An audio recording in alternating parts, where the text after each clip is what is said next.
ஆதி பாரதி சீரியல்ல ஒரு குட்டி ப்ரோமோ வந்திருக்குது. என்ன நடக்க போகுதுன்னு பார்க்கலாம். வாங்க வீடியோக்குள்ள போலாம். தமிழ், ஆதித்யா 2 பேத்தையும் ஆதி ஸ்கூல்ல கொண்டு போய் விட்டுட்டு, தமிழோட நிலைமைய பத்தி மிஸ் கிட்ட சொல்லிட்டு வர்றாங்க. மிஸ்ஸும் சரி நாங்க பார்த்துக்குறோம்னு சொல்லிடுறாங்க. அந்த நேரம் பார்த்து ஆதி அவங்க ஃபோன மறந்து வச்சுட்டு வந்துடுறாங்க. அப்பதான் பவானி பாரதிக்கு ஃபோன் பண்ணி, உன்னோட சுற்றியுள்ள நெருக்கமான உறவு, அந்த உறவுக்கு ஒரு ஆட்டம் காட்ட போறேன்னு சொல்லிடுறாங்க. இதை கேட்டு பாரதி பயந்து போயிடுறாங்க. ஒருவேளை தமிழுக்கும் ஆதித்யாவுக்கும் ஏதாவது பிரச்சனையை கொடுத்துருவாளா இந்த பவானி அப்படின்னு பயந்துக்கிட்டு பாரதி உடனே ஆதிக்கு ஃபோன் பண்றாங்க. ஃபோன் அடிச்சதும் தமிழ் பாப்பா பார்க்குறா. என்னது அம்மா கூப்பிடுறாங்க, அப்பா மறந்து வச்சுட்டு போயிட்டாங்களேன்னு சொல்லி ஃபோனை எடுத்துக்கிட்டு வெளியில கிளம்பும் போது மிஸ் தடுக்கிறாங்க. வெளியில வந்து செக்யூரிட்டின்னு தடுக்கிறாங்க. அதையும் தாண்டி தமிழ் பாப்பா காருக்கு பின்னாடி வெகு ஓட்டமா ஓடிக்கிட்டு இருக்கா. ஆதி ஒரு வழியா அந்த கண்ணாடி வழியா பார்க்குறாங்க. என்னது காருக்கு பின்னாடி தமிழ் ஓடி வராளேன்னு சொல்லி பதட்டத்தோட காரை விட்டு இறங்கி தமிழை போய் பார்க்குறாங்க. ஆதி தமிழ் எதுக்கு இப்போ ஸ்கூல் விட்டு ஒடியாந்தேன்னு கேட்கும்போது ஃபோனை கொடுக்கும்போது அங்கே பாரதி லைனில் இருக்காங்க. அச்சோ ஃபோனை மறந்து வச்சுட்டு வந்துட்டேனா, அதை தான் இப்போ எடுத்துட்டு இவ்வளோ அவசரமாக ஓடி வந்தியா, கார் வேகத்துக்கு ஓடி வரையே அவர் ரன்னிங் ரேஸ்னா உனக்கு ரொம்ப பிடிக்குமான்னு கேட்கும்போது தமிழும் ஆமாங்கிறா. அப்படின்னா இவளுக்கு பிடிச்ச இந்த விளையாட்டில் நம்ம சேர்த்து விட்டுறணும்னு நினைக்கிறாங்க. ஆதி பவானி பொய் சொல்லியிருக்கான்னு பாரதிக்கு புரிஞ்சு போச்சு. சரி இவ நம்மளை சுத்த விடுறதுக்கு தான் இந்த வேலை பார்த்துருக்கான்னு நினச்சிட்டு இருக்கும்போது அப்போ அவங்களுக்கு ஒரு வீடியோ வருது. வீடியோவை பார்க்குறாங்க. பாட்டி கோயிலில் இருக்கிறத பார்த்ததும் பவானி பாட்டியை தூக்கிட்டாலோ அப்படின்னு பதட்டத்தோட பாட்டியை பார்க்கறக்காக அவசர அவசரமாக கோயிலாக போய் பார்க்குறாங்க. அங்கே ஒரு கோயிலில் பாட்டி சேஃபாக தான் இருக்காங்க. இப்போ எதுக்காக நம்மளை இப்படி சுத்த விட்டான்னு பாரதிக்கு சந்தேகமாக இருக்குது. விடக்கூடாது, இதில் ஏதோ பெரிய சூழ்ச்சி இருக்குன்னு நினச்ச பாரதி பவானிக்கு திரும்ப ஃபோன் பண்ணுறாங்க. என்ன பாரதி, நான் உனக்கு பெரிய செக் வச்சுருக்கேன். என்ன பாட்டி கிடச்சிட்டாங்களா, அதனால தான் உனக்கு குளிர் விட்டு போச்சா, அடுத்த செக் வச்சுருக்கேன், நாளைக்கு வந்து பாரு, முடிஞ்சா கண்டுபிடின்னு சொல்லிடுறாங்க. அதுக்கப்புறம் பாரதிக்கு என்னன்னே புரியல. இந்த மித்ராவை தேடி போன போது தான் இப்படி நம்மளை சுத்த விட்டுட்டா, இவ தண்ணி கட்டுறான்னு நல்லாவே தெரியுது, எப்படி கண்டுபிடிக்கிறதுன்னு யோசிச்சுட்டே இருக்காங்க பாரதி. அப்போ தான் மித்ராவை கண்டுபிடிக்கிறாங்க. அவங்க ஃபோன் நம்பரை ட்ரேஸ் பண்ணி பார்க்குறாங்க. அவங்க பவானி வீட்டுக்கு போகிறதும் பவானி கூட பேசுனதை வச்சு கண்டுபிடிச்சிடுறாங்க பாரதி.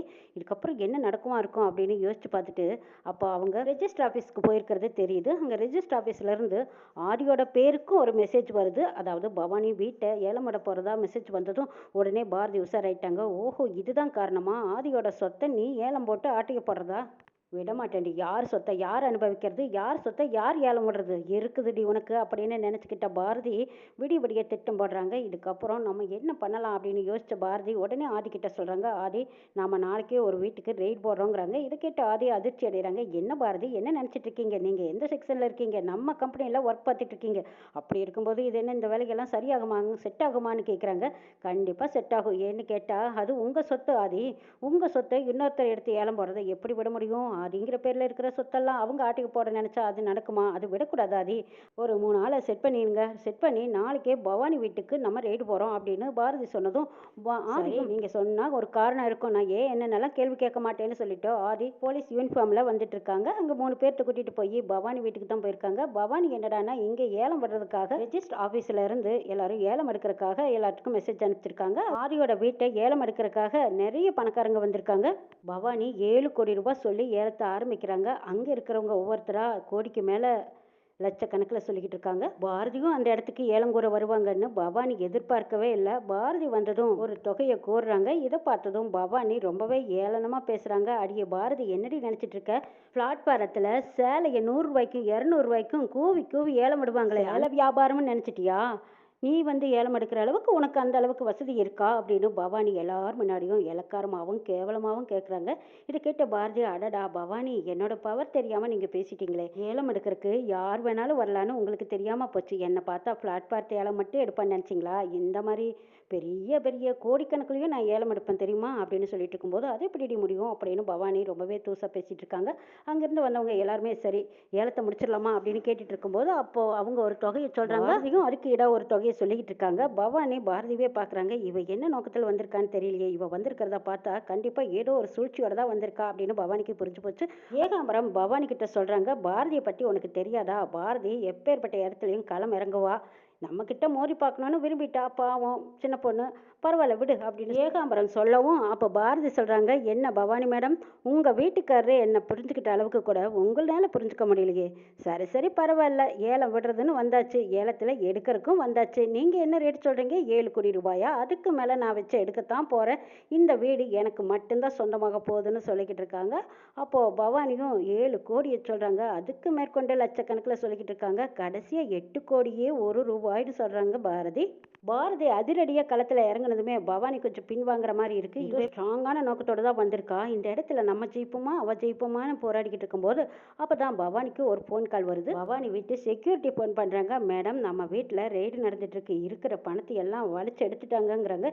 இது கேட்டதும் பவானிக்கு இன்னுமே அதிர்ச்சியா இருக்கு. என்னது, நம்ம வீட்டில் ரெய்டு வராங்களா? அறிவிப்பே இல்லாமல் வந்திருக்காங்கங்கிறாங்க. அதுதான் மேடம், நானும் எவ்வளவோ தடுத்து பார்த்தேன். அதுக்கப்புறம் அவங்க கேட்குற மாதிரி இல்லை. என்னோட ஃபோன் முதற்கொண்டு வாங்கி வச்சுட்டாங்க மேடம்.